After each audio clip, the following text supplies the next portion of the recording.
Hi, it's Valerie, and welcome to your OT Coaching Tune-Up. This week I wanted to speak about what happens when we're sick and when we were taught that it's not okay to be sick. I know that a lot of people can resonate with this because I see this frequently in my clients. When I was younger, I don't have one memory of my mother being sick or on the couch or anything like that. She was a single mom with 2 kids and working her butt off, and she was doing everything she could to make it through. And so she could never afford to be sick, and that was her belief. And so the way that we were raised is we were frequently put on antibiotics and just kind of like pushed off to go on to school. So I don't really have many memories of resting, of even chicken soup or anything like that. So here I am, 40 years old, and having this very interesting thing that occurs whenever I get sick. I get paralyzed. I don't really know what to do or how to take care of myself or make soup or anything like that.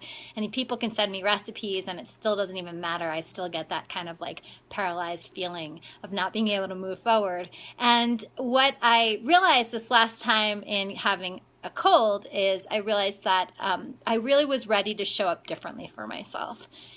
And so what I did was I watched this old pattern come in, and I used it as an opportunity to see myself as a child, as the child that didn't get that kind of attention when she was sick. And it's not because my mother didn't love me. That's not it at all. It's that my mother didn't really have the tools or the time. And so I realized that because time-space continuum, all times happening at the same time, that I had the opportunity to meet that little girl, whether it was 3 years old, 5 years old, 17 years old. I got to be with her in that moment. And so I chose to, instead of beating myself up or getting frustrated of not what I couldn't do in that moment, is I started to just meet myself with a lot of compassion, a lot of kindness. And I started to do things like I went to acupuncture regularly. I went and got sound healing and forking, and I made sure that I was doing things that were really healing to my body, like going into a sauna and going into hot springs. And I also really watched the internal language that I was having with myself in that time. And I also got together with a friend, and she showed me how to cook some things for myself. So what I inevitably was doing was changing this neuroassociation that I had in times where the belief was that my body's breaking down on me. Because that belief doesn't serve where I want to go or who I'm becoming. The other thing is I realized that I'm really, really passionate about embodying more of the healthy feminine. And so I recognize that allowing myself to be in the place of receptivity and soft and kind, it's offering that healthy feminine toward myself.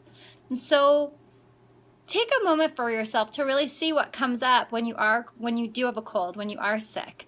And maybe start to look back at how it was for you as a child and maybe see if there's some story that doesn't serve who you are in present time. Get really curious around that. And then look at the ways in which you can nurture that part of you now, whether that is through the different tools that I said at actually going to somebody or spending some time with your own self, and really just creating some space for that little kid that just feels like poop really sometimes when they're sick, and just how you can offer some nurture and some guidance and be that kind and compassionate quote-unquote adult in that moment. So I pray you're all healthy and happy, and if you get stuck with this at all, please feel free to reach out. You know, again, these old patternings are so deep for many of us, so meeting ourselves with a lot of compassion is sometimes the most challenging thing. So you can reach me at Valerie@organictwist.com, and as always, expect great things.